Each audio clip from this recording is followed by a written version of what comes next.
Hello বন্ধুরা, আজকে রবিবারের মেনু গরমের মধ্যে কিছুই না, সিম্পল মাগুর মাছের ঝোল কাঁচকলা আর পেঁপে দিয়ে, যেটা খুবই স্বাস্থ্যকর আর গরমের জন্য খুবই ভালো। তো আপনারা ভিডিওটা অবশ্যই দেখবেন আর সাবস্ক্রাইব আর লাইক শেয়ার যার যেমন ইচ্ছা ভালো লাগলে অবশ্যই করবেন। তো প্রথমেই আমি পেঁপে আর কাঁচকলাটা কেটে লম্বা লম্বা করে কেটেছি, আপনারা চাইলে ডুমো ডুমো করেও কাটতে পারেন। একটু ভাপিয়ে নিচ্ছি।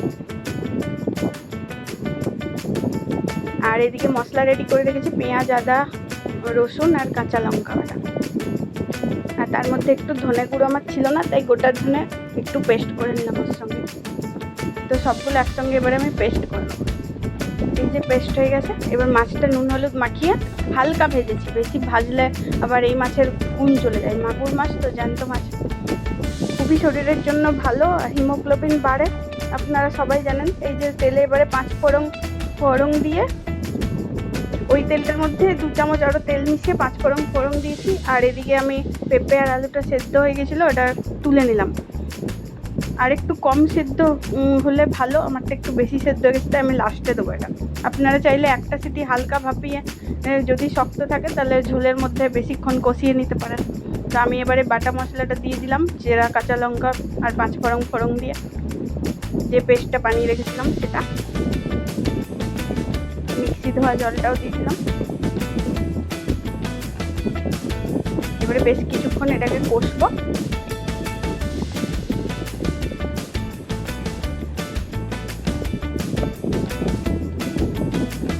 এবারে আমি ততক্ষণ টমেটোটা কুচিয়ে নিচ্ছি।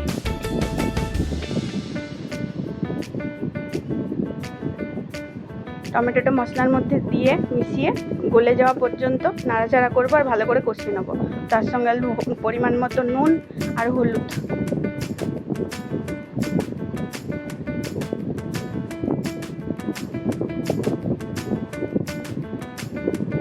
এবারে একটা বাটিতে গরম মশলা 1 চুটকি আর জিরে গুঁড়ি 1 টেবিল স্পুন জিরে গুঁড়ি জলে গুলে সেই কষানো মশলার মধ্যে দিয়ে দেবো।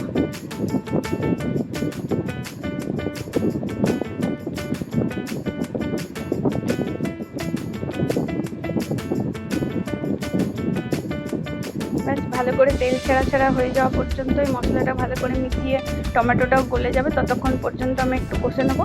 আর তার মধ্যে মাছটা, ভেজে রাখা মাছটাও দিয়ে দিলাম। এবারে সব একসাথে মিশিয়ে নেবো মশলার মধ্যে।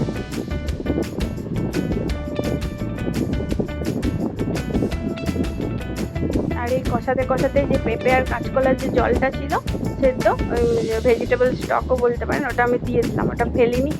আর একটু স্বাদ মতো চিনি, নাও দিতে পারেন, চিনি স্কিপও করতে পারেন।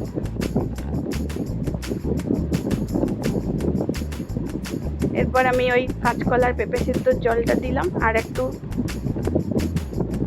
ভালো করে মিশিয়ে তারপরে পরিমাণ মতো জল, আমরা যেহেতু ঝোল ঝোল খাবো, আপনারা মাখা চাইলে একটু কম জল দিতে পারেন।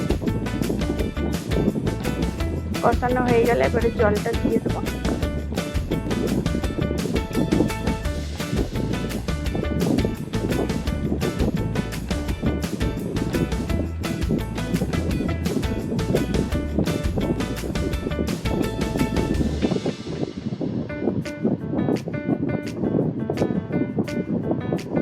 ব্যাস পাতলা ঝোল হয়ে গেল। এরপরে এটাকে নাড়িয়ে চাড়িয়ে কিছুক্ষণ ফুটতে দিতে হবে।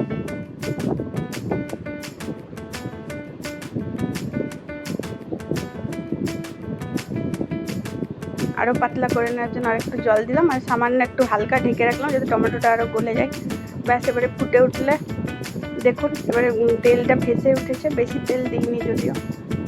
আর ওই যে লাস্টে ফুটে ওঠার পরে আমি তারপরে কাঁচকলার পেঁপেটা দিচ্ছি, কারণ আমার একটু বেশি সিদ্ধ হয়ে গেছিলো। আপনারা একটু কম সিদ্ধ করলে কম মশলা কষানোর সময় দিলেও হবে। ব্যাস সব একসঙ্গে নেড়ে চেড়ে এবারে মিশিয়ে নেবো। তার সঙ্গে দুটো আরও কাঁচা লঙ্কা চিড়ে দিলাম। পুরো রান্নাটা কাঁচা লঙ্কাতেই হয়েছে, শুকনো লঙ্কা আমি ব্যবহার করিনি, গুঁড়ো শুকনো লঙ্কাও ব্যবহার করিনি, কারণ গুঁড়ো শুকনো লঙ্কা আর গুঁড়ো শুকনো লঙ্কার থেকে কাঁচা লঙ্কার ঝাল খাওয়া গরমের জন্য ভালো। ব্যাস রান্নাটি হয়ে গেল, বেশি ঝামেলা নেই, বেশি কিছু উপকরণ নেই। গরমে এইভাবে আপনারা বানিয়ে খাবেন, খুবই ভালো।